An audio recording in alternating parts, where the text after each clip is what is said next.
नमस्कार, मैं हूं आपके साथ हरीश पारासर। चलिए बातों का बतंगड़ बनाते हैं। पहले चरण में वोटिंग का ग्राफ क्या गिरा, नेताजी को अब चरणों तले जमीन खिसकती नजर आ रही है। बुरे बुरे सपने आ रहे हैं, जितने मुंह उतनी ही बातें। कहा था ना, ये मौसम चरण वंदना का है, इसलिए जिन्हें देवतुल्य बता रहे हो उनके चरण पकड़ लो। ये बात और है कि पिछले बरसों में आपने कभी अपने चरणों का रुख उनकी तरफ किया ही नहीं।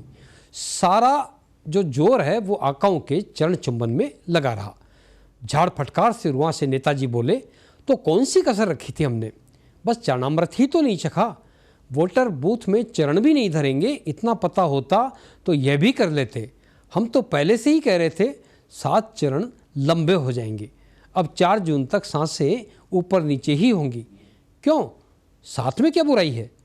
उस तरफ से किसी ने कहा, सप्तपदी नहीं सुनी क्या? 7 चरणों में ही होता है 7 जन्मों का बंधन। बाबा तुलसीदास भी रामचरितमानस के 7 कांड ही लिख गए हैं। जो हुआ सो हुआ, अब तो आगे राम ही रखवाले हैं। राम के चरण पकड़ने से ही नैया पार होगी। चिंता बचे हुए 6 चरणों के खिलाड़ियों को भी कम नहीं है, क्योंकि अब तक जिनके भरोसे थे उनमें से हजारों ने अपने चरण मतदान केंद्र तक रखे ही नहीं।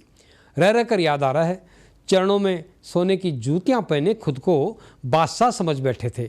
देवतुल्यों के चरण पूरे 5 साल में अपने दरवाजे पर पड़ने ही नहीं दिए।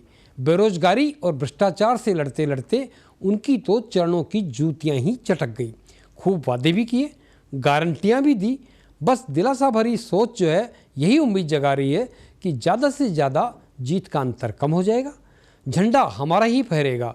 फिर भी सप्तपदी पूरी होने तक डर लग रहा है, यही कि जतन किए और देवतुल्यों के चरणों की धूल मतदान केंद्र तक पड़ भी गई तो न जाने किसे धूल दूसरित करेगी।